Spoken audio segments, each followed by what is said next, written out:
राजेंद्र शुक्ल को बधाई के संदेश मिलने बंद नहीं हो रहे। आखिरकार रीवा के विधायक फिर से मंत्री बने हैं। भले ही जब तक वह अपना कोई वायदा पूरा करेंगे आचार संहिता लग जाएगी। ये झुंझुना पकड़ाकर क्या साबित किया जा रहा है? क्या राजनीति में भी विंध्य पिछड़ा और सौतेला है? पिछले चुनाव में 30 विधानसभाओं में से 24 सत्तारूढ़ पार्टी की हैं, यानी 80% का शक्तिशाली प्रदर्शन। तो भारतीय जनता पार्टी को सबसे ज़्यादा विश्वास विंध्य क्षेत्र की जनता ने दिया। वहीं मालवा निमाड़ में 66 सीटों में से 29 पर बीजेपी है, यानी 43.9%। मध्य भारत में 36 सीटों में से 23 सीटें बीजेपी की हैं, यानी 63.8%। ग्वालियर चंबल इलाके में 34 सीटों में से 7 सीटें बीजेपी की हैं, यानी 20.5%। महाकौशल की 38 सीटों में से 13 सीटें बीजेपी की हैं, यानी 34.2%। बुंदेलखंड में 26 सीटों में से 14 पर बीजेपी है, यानी 53.8%। शिवराज जी के इस कार्यकाल में सबसे बड़ी उपेक्षा हुई विंध्य की। कोई नहीं चाहता था कि राजेंद्र शुक्ला जी को मंत्रिमंडल में स्थान मिले। मालूम था कि जब तक राजेंद्र शुक्ला जी को महत्व नहीं देंगे तो विंध्य का ब्राह्मण खास तौर पर असंतुष्ट है और वो कांग्रेस के साथ चला जाएगा। इतना जन समर्थन और विधायक देने के बाद भी विंध्य के नुमाइंदों को क्या मिला? 3 मंत्री और स्पीकर का पद। हाँ, राजेंद्र शुक्ल को मंत्री पद तब दिया गया है जब चुनाव सामने है। क्या यह काफ़ी है? आपके वोट का क्या मतलब है? अगर प्रदेश के सबसे पिछड़े, सबसे बेरोजगार, सबसे कमज़ोर क्षेत्र को सरकार में सबसे कम हिस्सेदारी मिले, आपको क्या लगता है विंध्य क्षेत्र के साथ इस तरह का भेदभाव क्यों किया गया? क्या आपका वोट मालवा या ग्वालियर में दिए जाने वाले वोट से कमतर है? पिछले 20 साल से मोटे तौर पर एक ही पार्टी सत्ता में है और उसे विंध्य क्षेत्र का समर्थन, विश्वास, वोट लगातार मिलता रहा है। आपका वोट पार्टियां चाहती हैं, पर उसके बदले में क्या मिलता है आपको? लॉजिक से देखें तो जिस पार्टी का प्रदर्शन जहां दमदार रहा है, वहां उसकी नुमाइंदगी भी उतनी ही मजबूत होनी चाहिए। पर विंध्य के साथ ऐसा नहीं हुआ। साल 2018 के चुनाव में कांग्रेस की 15 सालों के बाद वापसी हुई।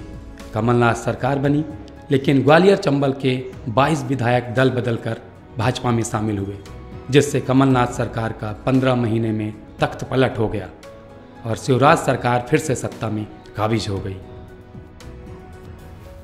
वो दिन दूर नहीं जहां पलटवार होने में समय लगेगा। क्या जनता बेवकूफ़ है जो हम बीजेपी को वोट देकर और बीजेपी को सदस्य दे रहे हैं, उनका विधायक दे रहे हैं, और बीजेपी हमें मंत्री नहीं दे रही। मध्य प्रदेश विधानसभा चुनाव 2013 में दूसरी बार शिवराज सिंह सत्ता पर काबिज हुए। विंध्य के 16 विधायकों ने सरकार बनाई, जिनमें से 2 विधायक को मंत्री बनाया गया। वहीं मध्य भारत के 29 बीजेपी विधायकों में से 8 को मंत्री बनाया गया। बुंदेलखंड के 20 बीजेपी विधायकों में से 4 को मंत्री बनाया गया। ग्वालियर चंबल के 20 बीजेपी विधायकों में से 7 को मंत्री बनाया गया। महाकौशल के 24 बीजेपी विधायकों में से 5 को मंत्री बनाया गया। मालवा निमाड़ के 56 बीजेपी विधायकों में से 6 को मंत्री बनाया गया। जनता का फायदा लेकर, जनता का वोट लेकर अपने हिसाब से प्रतिनिधि चुने जाते हैं, अपने हिसाब से प्रतिनिधियों को भेजे जाते हैं। वो चाहें तो उनको आगे लेके जा सकते हैं, लेकिन ऐसा नहीं होता है। कुछ विशेष जाति वर्ग के लोग ही वहाँ तक पहुँच पाते हैं, तो इसमें जनता के साथ तो विश्वासघाती होता है। मध्य प्रदेश विधानसभा चुनाव 2008 में फिर से भाजपा की सरकार बनी। विंध्य में 24 विधानसभा जीतकर शिवराज सिंह मुख्यमंत्री बने और 24 विधायकों में से मात्र 4 को ही मंत्री बनाया गया। वहीं मालवा के 41 विधायकों में से 12 को मंत्री बनाया गया। मध्य भारत के 25 बीजेपी विधायकों में से 5 को मंत्री बनाया गया।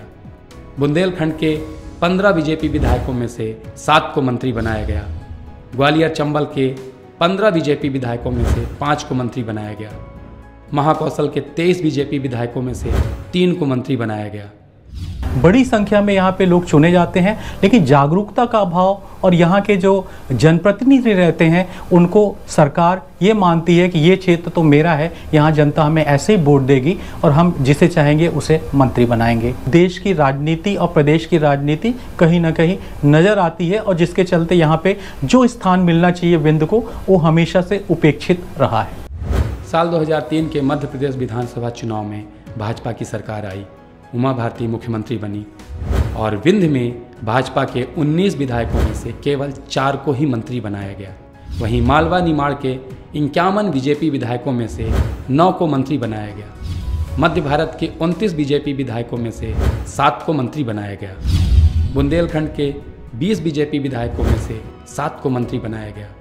ग्वालियर चंबल के 22 बीजेपी विधायकों में से 4 को मंत्री बनाया गया। महाकौशल के 36 बीजेपी विधायकों में से 3 को मंत्री बनाया गया। कि विंध्य में विधायकों का दबदबा तो नहीं है, इसलिए कि दबदबा होता तो विंध्य में कई मंत्री होते। भारतीय जनता पार्टी का एजेंडा है, मोटिव है वो लोगों को गुमराह करने का। लीडरशिप की कमी होने के कारण मंत्रिमंडल भी अपनी जगह नहीं बना पाते हैं और यही कारण है कि विंध्य हमारा अभी भी पिछड़ा क्षेत्र है और इतने विधायक होने के बावजूद भी मंत्रिमंडल में इनकी जगह नहीं बन पाती है। विंध्य को क्यों गंभीरता से नहीं लेता भोपाल या वहां बैठी सरकार? आपका वोट कीमती है पर उसकी कद्र क्यों नहीं है? दिक्कत भोपाल में है या फिर विंध्य के प्रतिनिधि ही कमज़ोर पड़ गए हैं विंध्य को उसका हक दिलाने की लड़ाई में? अगर आप विंध्य के नागरिक हैं तो जाहिर है इस बात पर न सिर्फ गौर करेंगे बल्कि अपने जनप्रतिनिधियों से सवाल भी करेंगे। आखिर कौन है जो आपके बच्चों का हक आपसे छीन रहा है? पिछले 20 साल में ऐसा कैसे है कि न ढंग के स्कूल खुले, ना ही कोई ढंग का उद्योग खोला गया? वे कौन सी ताकतें हैं, कौन लोग हैं जो विंध्य को आगे बढ़ते नहीं देखना चाहते? आपको सोचना पड़ेगा। विंध्य का हक अभी मांगें या फिर चुने गरीबी, बेरोजगारी और मुश्किलें? सोचिए, पूछिए, मांगिए, आपका हक है। चुप रहना विकल्प नहीं।